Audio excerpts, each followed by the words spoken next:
hello everyone. I'm Daniel. I'm the youngest po. Siguro ay start na lang yung a short message po for the newlywed. Kay Ate Nicole and kay Kuya. For Kuya, wish ko lang sa'yo ay sana ito na yung life na you've always dreamed of. And I hope this is the start na something new, something refreshing, or something exciting sa buhay mo.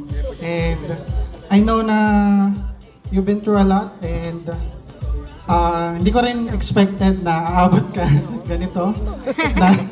I mean, growing up sa province na imagining na hindi tayo maka-aabot sa puntong ito. So, ayun, just want to take this opportunity rin to say na I'm really proud of my brother for being supportive to us and yun, and being, taking over my father's responsibilities na after his passing. So I really appreciate that na for that yung lifetime na yun, we never really ask na tumayo siya bilang father figure sa amin, but he did. And ayun, I really appreciate that. And ayun, I think yun lang din ang masabi ko kay Ate Nicole na rest assured na yung napangasawa mo ay family-oriented.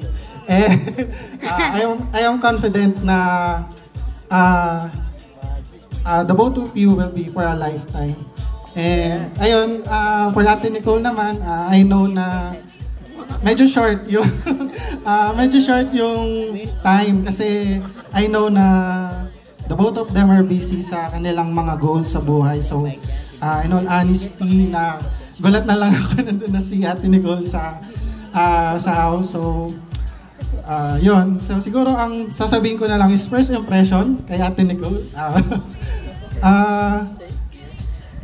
Hindi ko talaga expected na super jolly ng personality niya. So, that is something na okay sa akin kasi somehow it complements na yung nature ng kapatid ko.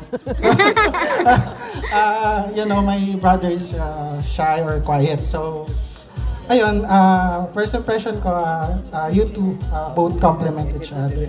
So, ayun, thank you for accepting then my brother for who he is. And siguro, for the last word na lang din, I hope na for the next year, so we have still a lot of catching up to do. So, I hope more time to getting to know each other din.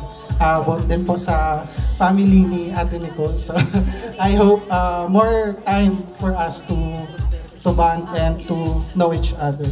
And ayun lang, siguro I'll finish na itong speech ko by something na I googled and somehow resonated in me. So I hope Ate Nicole, in times na there are something na worth celebrating or worth doing in your life, I hope kasama mo si Kuya sa paggawa na. And at the same time, and in times naman na may mga problems and ayun, may mga sadness na darating, di naman natin may iwasan. And I hope din na nandyan ka to support my brother.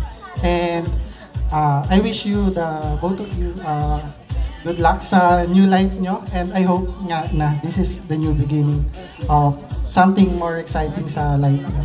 And I fervently wish to God na gabayan kayo pa sa goal nyo. And always expect us na nandito lang para sa mga goals nyo sa buhay. So, yun nga, you can always count on us din naman. Yun lang, and thank you for accepting us to your family, and ayun, more time for us to bond pa soon. Yun lang po, thank you for So be ready with your glasses, ladies and gentlemen.